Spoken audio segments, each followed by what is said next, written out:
Muy buenas tardes a todos los videoyentes del Pardal. Hoy me toca a mí continuar con el tema iniciado por Ramón sobre esos ritos, costumbres y tradiciones de la Semana Santa riosecana que ya están en desuso o están al borde de la extinción. Por problemas técnicos, como comprobarán, no puedo usar la cámara web, pero no por eso vamos a dejar de ver la presentación de fotografías que va acompañando a la conferencia. Espero que puedan disculparme este problema. Vamos a hablar de una época en la que la Semana Santa de Río Seco era una celebración casi familiar, que ya atraía a forasteros, a visitantes y estudiosos, pero que aún se hallaba lejos del bullicio y de las grandes cifras turísticas de hoy en día. Tampoco es una Semana Santa tan alejada en el tiempo. Como podrán comprobar, a medida que vamos a ir desgranando esas tradiciones, esas costumbres, pues apreciarán que muchas de ellas han formado parte de nuestras propias infancias. Aquella era una Semana Santa que, como hoy, estaba viva en todos los hogares de Río Seco durante todo el año. Aunque si había que definir un momento como el punto de partida de esas fechas especiales, habría que elegir sin duda el montaje de los pasos. Desde su inicio, las cofradías, al terminar los días sagrados, desmontaban sus pasos. Colocaban en unos altares a las imágenes titulares, los Cristos y las Vírgenes, para que se siguieran recibiendo el culto de los fieles, mientras que el resto de las esculturas, los sayones, al igual que pasaba con las andas y los faroles, iban a parar a un almacén. Normalmente era una casa particular. En el caso de otras cofradías, pues usaban las dependencias de algún convento, como el de Santa Clara. Cuando se acercaba la Semana Santa, todos aquellos enseres se sacaban a la luz, se desempolvaban, se limpiaban y se volvían a montar los pasos. Aquí vemos, por ejemplo, donde se colocaba el resto del año el Cristo de la Caña, el Cristo del Paso del Ecceomo, que era en uno de los retablos de las capillas laterales de la iglesia de Santa Cruz. Podrán ver aquí también, en la misma iglesia de Santa Cruz, al Cristo de la Pasión, al Ecceomico, al Nazareno de Santa Cruz y a la Piedad. También en Santa Cruz se guardaba el paso del Redopelo. Aquí vemos al Cristo del Paso Antiguo, que compartía retablo, como podemos comprobar, con el Cristo de la Paz, que todavía no procesionaba en Semana Santa. En la iglesia de Santa María, por contra, se guardaba el paso del Santo Entierro. Podemos ver aquí en la capilla de la familia Palacios, como detrás de la reja puede verse de espaldas la Virgen que acompañaba al Cristo yacente y se ve un poquito de frente la cabeza y un poco el hombro del ángel que también formaba parte del conjunto. Por eso esta capilla también se conocía como la Capilla del Cristo. En Río Seco, los días designados para la labor de montaje de los pasos eran principalmente el martes y el miércoles santo. Los programas antiguos de mano nos hablan de que al anochecer de este último día, los conjuntos estaban ya perfectamente instalados y expuestos a la veneración de los fieles. Durante el montaje de los pasos se procedía a la limpieza a fondo de las tallas y a su adorno. En algunos casos, como era el de los pasos grandes, era común dar la cera. Una capa de cera que se creía que protegía de la intemperie y de la lluvia a las esculturas, pero que con el paso del tiempo y la superposición de capas lo que provocaba es que estas imágenes se ennegrecieran y aparezcan en las fotografías, como podemos ver en esta, pues con un tono mucho más oscuro que el que tienen en la actualidad, después de haber sido sometidas a la restauración. En algunas cofradías existía un grupo de mujeres conocidas como camareras, cuyo cometido era guardar los enseres propios de la imagen principal del paso, coronas, túnicas, mantos, etc., y colocárselos a las imágenes en el momento del montaje en una labor que se conocía como vestir la imagen, vestir al Cristo, vestir a la Virgen. era una labor reservada exclusivamente a ellas y que estaba estrictamente prohibida para cualquier otro hermano. Una de esas cofradías con camareras, por ejemplo, pues era el Nazareno de Santa Cruz. Y una de esas camareras, pues fue nada menos que la madre del escritor Ventura García Escobar, que por cierto había donado varias prendas de vestir para la imagen titular. Durante el montaje de los pasos se colocaban también sobre las andas los faroles que iban a alumbrar la escena procesional. En Medina de Rioseco había una costumbre de no situar los faroles en las 4 esquinas, como en otras ciudades, sino de colocarlos delante del paso, en la parte delantera, o rodeando la imagen o la escena principal. Aquí vemos el ejemplo de la antigua imagen de la Piedad, que salía el Viernes Santo, con los 4 faroles colocados en la parte delantera del paso. En la flagelación, lo mismo, y el paso de la escalera y del Longinos con aquel bosque de faroles que posibilitaban que escenas tan alejadas del suelo, que era donde se solían colocar los faroles, pues quedaran a oscuras, ya que los faroles solo se iluminaban con las velas. Aquí, por ejemplo, en el paso del descendimiento, iluminaba la escena del descendimiento y aquí iluminaba pues, claro, la escena central del paso, que era la escena de la lanzada. Durante los días previos al triduo pascual, las cofradías celebraban distintos actos de triduos y quinarios en honor a sus imágenes titulares, de los que hoy ya solo queda el que se dedica al ecceomo. También se realizaban peticiones de limosna a las puertas de las iglesias, aunque esta actividad dejó de realizarse mucho antes de que desaparecieran los triduos y los quinarios. Nuestros abuelos también conocían los pasos de edades no por su título oficial, la oración del huerto, el descendimiento, el Santo Sepulcro, sino por el apodo. Algunos se usan hoy, como el Longinos o la escalera, pero otros han ido poco a poco cayendo en el desuso, como es el caso del Paso de la Rosa, para denominar a la oración del huerto, o el de El Cagarratones, para llamar al Nazareno de Santiago. Ambos ya son 2 sobrenombres que apenas se escuchan. Los días grandes de la Semana Santa riosecana han sido siempre el jueves y el Viernes Santo. El primero de los actos que se celebraban aquellos días era, de manera inmemorial, el refresco,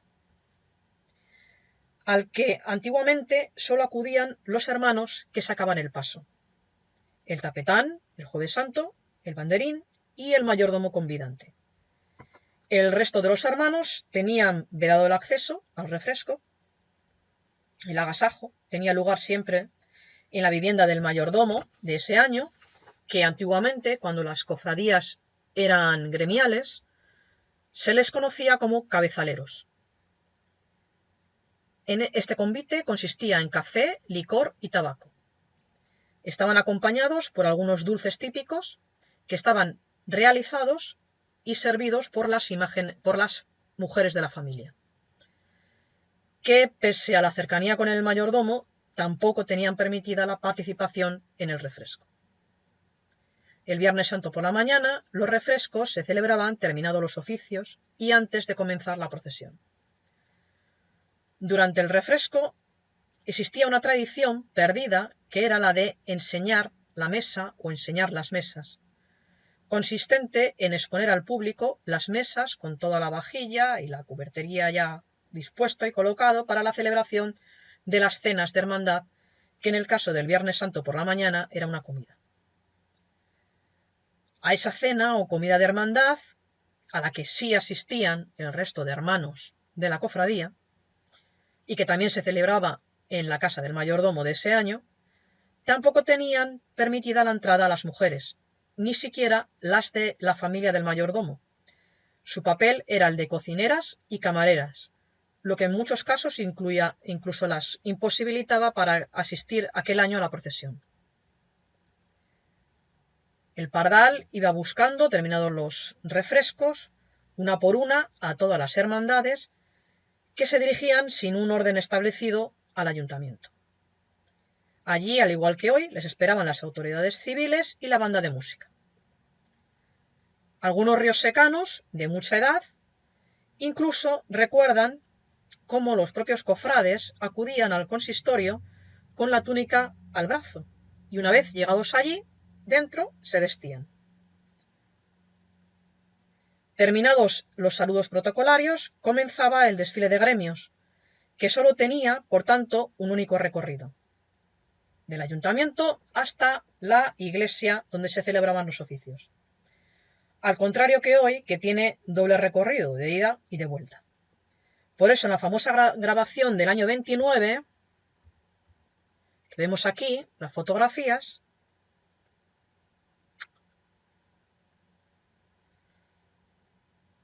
podemos ver que el desfile de gremios solo tiene un recorrido de ida, solo se les ve subir por la calle Mayor. Otra peculiaridad que tenía el desfile de gremios es que el Jueves Santo, como podemos ver aquí, los hermanos, los gremios, salían del ayuntamiento y no iban hasta la iglesia de Santiago por la calle Mayor, sino por la calle Los Lienzos. Aquí les vemos preparándose delante del ayuntamiento antiguo, en la Plaza Mayor, y colocando las filas, invocando a la calle Los Lienzos para ir hasta la iglesia de Santiago. La procesión tenía un único acompañamiento musical, igual que también el desfile de gremios, que era la banda de música municipal que se situaba en la parte final del desfile. Los cofrades avanzaban en la procesión rezando el rosario, costumbre que hoy solamente conserva el Nazareno de Santa Cruz. El orden en las filas de los hermanos, objeto de tantas discusiones y controversias en la actualidad, tampoco era igual en los tiempos de nuestros abuelos y bisabuelos. Si observamos las fotografías antiguas, veremos dos escasas filas de hermanos, el paso y un tumulto de gente que lo rodeaba y avanzaba al mismo tiempo que avanzaba la cofradía.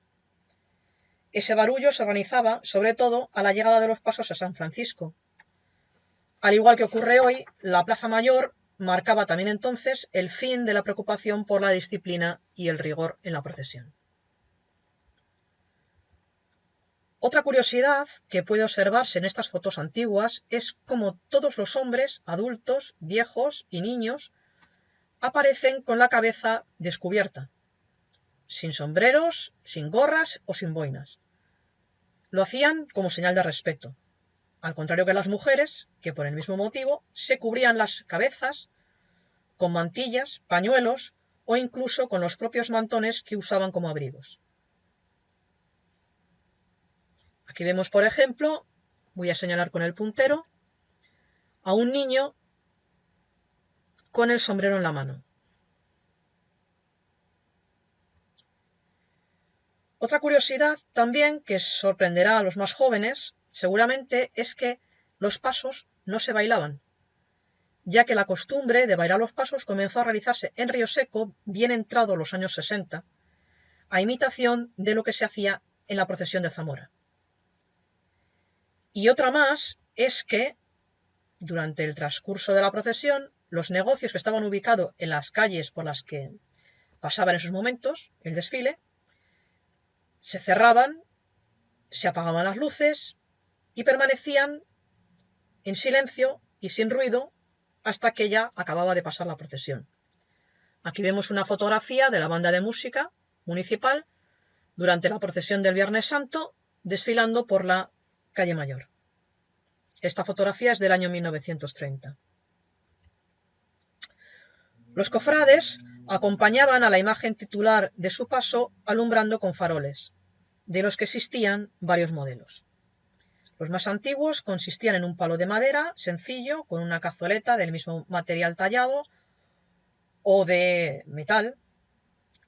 Luego los había más trabajados, cuadrados o hexagonales, como este que vemos en la fotografía, que estaban realizados en latón calado, pintado con purpurina y adornados, cerrados con cristales de colores azul, rojo, verde o amarillo. Un modelo más moderno llegó en los años 30, que era el abierto, realizado también en hojalata dorada, con los cristales lisos o con algún dibujo, y con el remate de los cristales en punta o en curva dentada. Una costumbre muy riosecana en los faroles era colocar un trapo o una venda alrededor de la base de metal del farol que le unía con el paro, para que el cofrade pues no se quemara la mano y fuera más cómodo de llevar. Aquí vemos, apunto con el puntero, aquí vemos un ejemplo.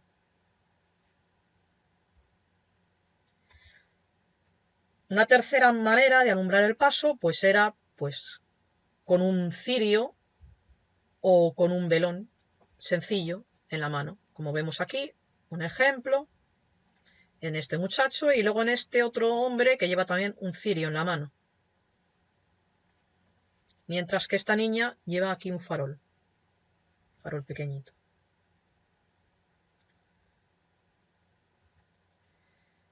Hasta bien entrado los años 40 no se generalizó el uso de la túnica. Si observamos las fotografías antiguas, veremos cómo solo las llevaban los que portaban los pasos a hombros, y en algún caso, aislado, algún hermano o el mayordomo. Las telas en aquella época eran muy caras, y más aún el terciopelo. El nivel económico de una familia media en la España de finales del siglo XIX, principios del XX, era muy precario, lo que provocaba que el tener una túnica propia fuera un objeto de lujo al alcance de muy poca gente. Las túnicas usadas durante las procesiones eran propiedad de la cofradía, al igual que las horquillas, y en algún caso incluso los faroles. Todo esto se prestaba por parte de la cofradía a los hermanos para los actos del día y al terminar los mismos tenían que ser devueltos a la hermandad. Los cofrades tampoco tenían medallas, como podemos ver en esta fotografía, también de 1930, de los hermanos del Cristo de la Pasión. Les vemos a todos con la túnica, pero ninguno de ellos lleva medalla. Estas comenzaron a popularizarse en los años 40 y 50. Aquí vemos las primeras medallas que se hicieron para el Nazareno de Santiago, que era una medalla calada, era una medalla en forma cuadrada. Y en esta misma década, aproximadamente en los años 30, empezó a usarse como distintivo en la Hermandad de Longinos una especie de insignia bordada que iba cosida al pecho, y cuya vida pues fue muy corta, ya que al poco tiempo de empezar a usarse pues acabó sustituyéndose por las propias medallas. Aquí vemos a los hermanos que llevan el paso con aquella insignia cosida al pecho de la túnica. Aquí vemos esta insignia, como veremos es una tela sencilla, bordada, con un bordado muy básico. Aquí vemos cómo no solamente lo llevaban los que llevaban el paso, la insignia, sino también gente particular, hermanos de la cofradía. Por ejemplo, aquí tenemos al mayordomo de este año. Esta fotografía es como de los años 30, finales de los 30, y se le ve que el mayordomo tiene la insignia cosida en la solapa del abrigón. En el reglamento de 1956 de esta hermandad, de la del Longinos, se aclara que las medallas que se han empezado a usar son propiedad de la cofradía, que se prestan a los hermanos y que al causar estos baja o por el fallecimiento de los mismos, tienen que ser devueltas a la hermandad. En las procesiones de Río Seco nunca faltaban tampoco los penitentes, hombres y mujeres que desfilaban descalzos en cumplimiento de alguna promesa, normalmente relacionada con problemas de salud de algún familiar o propios. Algunos iban con el hábito del Nazareno o con la de la Virgen del Carmen, consistente en portar durante un tiempo, el tiempo que durara la promesa, una camisa morada y un cordón amarillo al cuello, o un vestido de color marrón carmelita y un pequeño cíngulo en la cintura. Otros sumaban a estas vestimentas incluso un escapulario en el cuello o un rosario. En las procesiones de Río Seco tampoco faltaban los niños penitentes, como podemos ver en esta imagen, que se vestían con una túnica morada, una peluca, coronas de espinas, incluso una cruz al hombro, y desfilaban durante la procesión en agradecimiento, vestidos así, pues en agradecimiento por alguna curación reciente. Normalmente estos niños siempre iban en los pasos del Nazareno. Aquí vemos con el Nazareno de Santiago en una fotografía medianamente reciente. Y aquí vemos una mucho más antigua, de principios de los años del siglo XX, donde se ven todavía incluso los sayones antiguos del Nazareno, y vemos un niño pequeñito en la parte de abajo, con una cruz al hombro, una corona de espinas en la cabeza, vestido también con una túnica. Esta fotografía es mucho más reciente, también de la Hermandad del Nazareno de Santiago, donde se ve a un penitente descalzo con la cruz al hombro.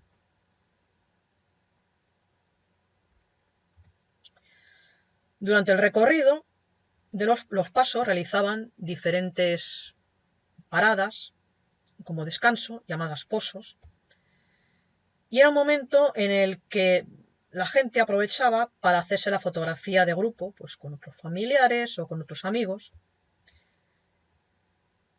y en la que estas fotografías de grupo, pues muchas veces a los niños pequeños, que si eran muy pequeños, se les colocaban las andas del paso para poderles hacer la foto de una manera más destacada.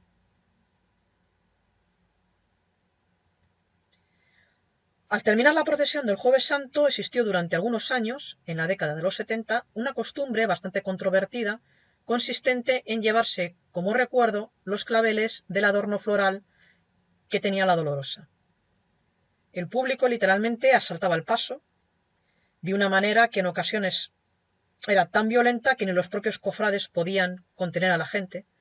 Había golpes y empujones para hacerse con una flor, por lo que se decidió que esta práctica era tan poco cívica que había que acabar con ella, y en estos momentos pues ya no se realiza. Con las primeras luces del Viernes Santo, o incluso antes, comenzaban los actos de aquel día. Era aquella una jornada especial en la que a los niños no se les permitía ni cantar, ni gritar, ni armar alboroto, incluso jugar, haciendo ruido, porque se llevaban una regañina y una reprimenda diciéndoles que había que mostrar respeto porque ese día se había muerto Dios. Las banderas del ayuntamiento estaban a media asta y lucían un crespón negro. Durante la mañana del Viernes Santo tenía lugar la procesión de la Pasión, momento en que desde los años 20-30 participaban las mujeres ataviadas con mantilla, peineta y vestido negro. Esta costumbre está hoy extendida al jueves, al Viernes Santo por la tarde, al domingo de Resurrección por la mañana, pero aquel entonces solamente se realizaba durante el viernes por la mañana. Esta procesión tenía además un momento muy especial, que era comparable en cuanto al número de público que lo seguía con la arrodillada en el Arco de Ajújar de ahora, que era la subida de las escaleras de la iglesia de Santiago.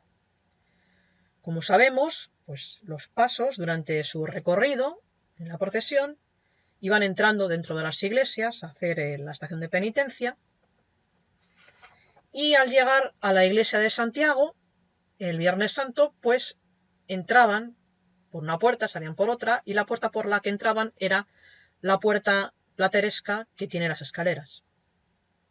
Aquí vemos a la cofradía del Cristo de la Pasión. Están parados justo delante de las escaleras de la iglesia de Santiago para iniciar el ascenso. Vemos un montón de gente, como este momento concitaba un montón de público para poderlo ver. Y aquí vemos, perdón por la calidad de la imagen, porque es bastante mala, pero es la única que tengo antigua en la que se ve cómo los pasos entraban dentro de la iglesia. En estos momentos podemos ver el Cristo de la Pasión, el Cristo de los Faroles, entrando, subiendo las escaleras. La fotografía es muy antigua, es de aproximadamente 1905. Y como podemos ver, había un montón de gente, un montón de público observando el acto. La procesión de la tarde tenía una tonalidad completamente distinta, dentro de la sobriedad que caracterizaba a los desfiles riosecanos. Y esa diferencia la ponían, como no podía ser menos, los dos pasos grandes, el Longinos y la Escalera. A ambos, desde siempre, estuvo ligado el gremio de los hombres del campo, los agricultores y los ganaderos, acostumbrados al trabajo rudo y sacrificado, lo que les confería, junto al esfuerzo realizado por el peso que tenían que soportar cargando los conjuntos, un carácter de hombres fuertes y duros. En el Longinos existió un rito muy curioso que era el del garrafón o el cántaro de vino, que se sacaba mientras el resto de los pasos entraban dentro de las iglesias, ya que la envergadura de estos dos conjuntos, del Longinos y de la Escalera, no permitía que estos pasos entraran dentro y les tocaba esperar fuera. El cántaro, el famoso garrafón, corría entonces de mano en mano y llegaba a ser incluso objeto de chistes y chascarrillos. A mediados del siglo XX, según rememoran algunos riosecanos de edad, este famoso cántaro fue sustituido por una cesta de mimbre que contenía algunas botellas.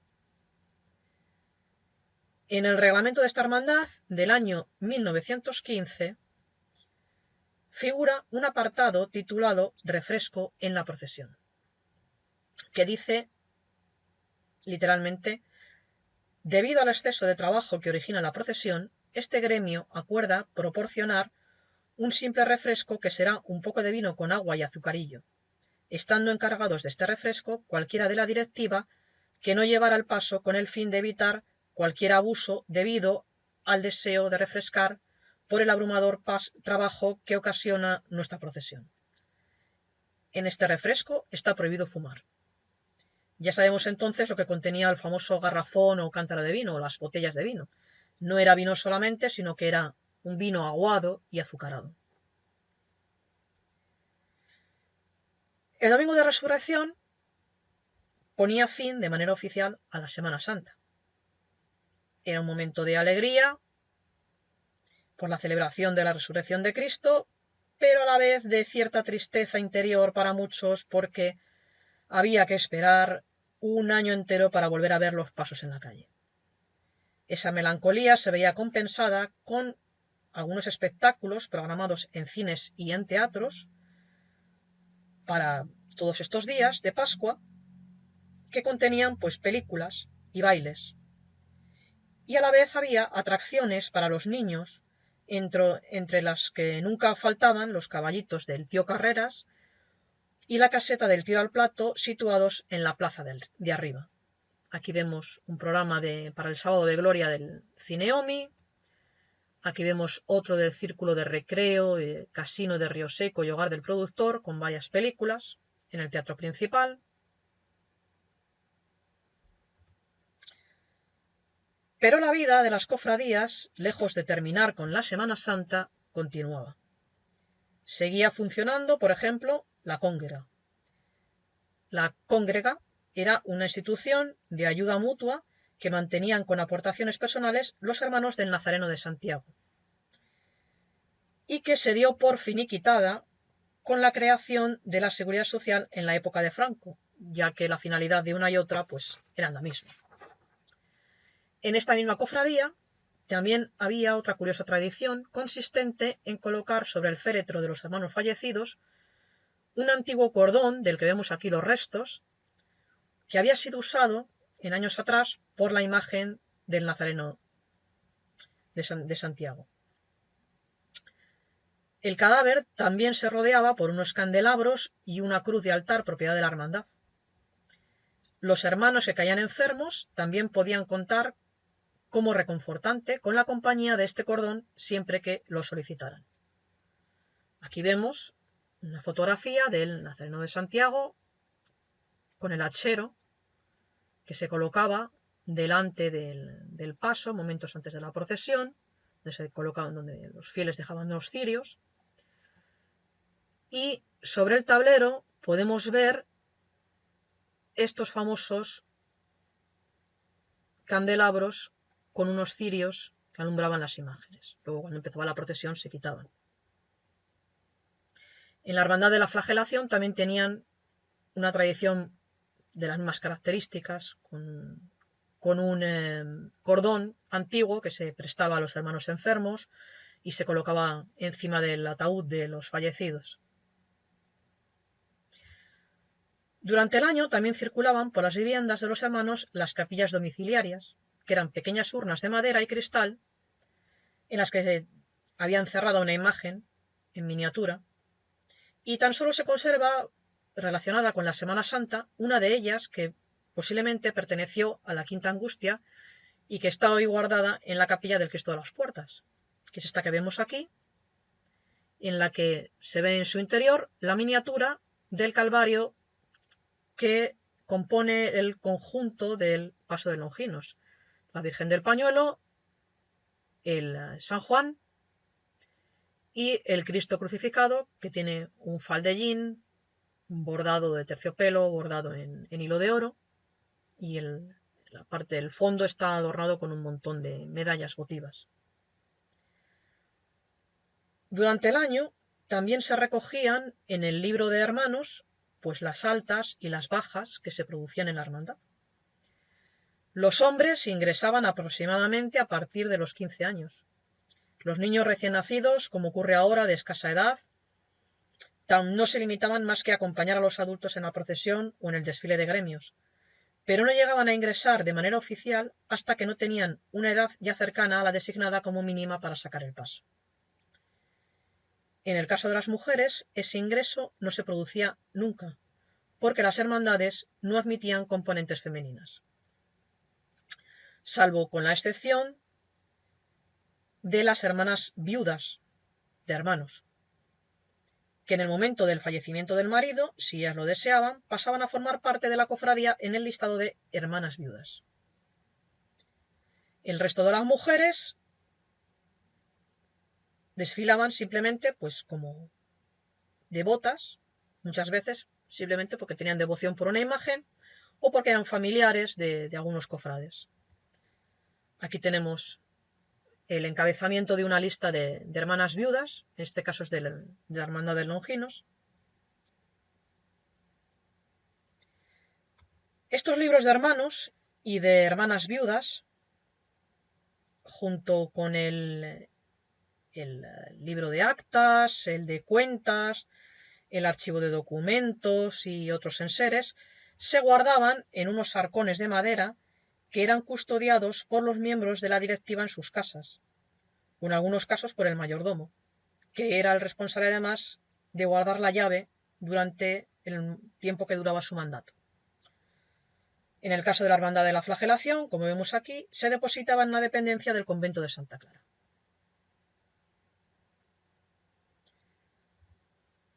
Algunos cofrades, como hemos dicho, no participaban en el desfile con faroles, sino con velones de cera.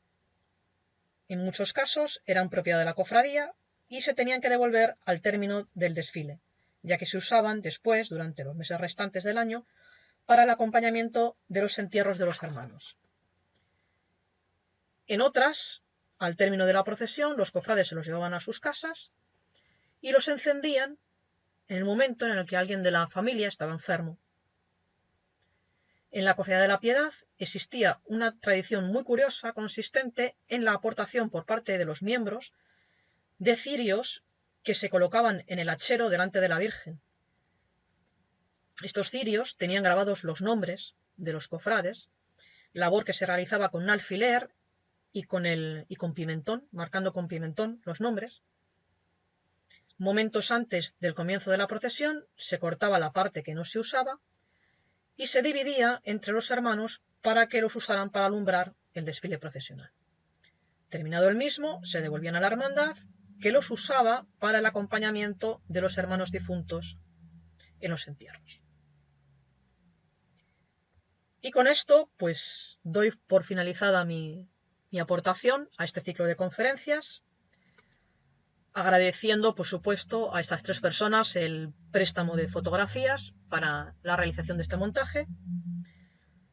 Espero que haya sido de su agrado y simplemente darles las gracias por su atención y desearles que se cuiden y que presten atención a la salud, porque es muy importante y es imprescindible para que el año que viene nos veamos todos en nuestra Semana Santa de Río Seco. Muchas gracias.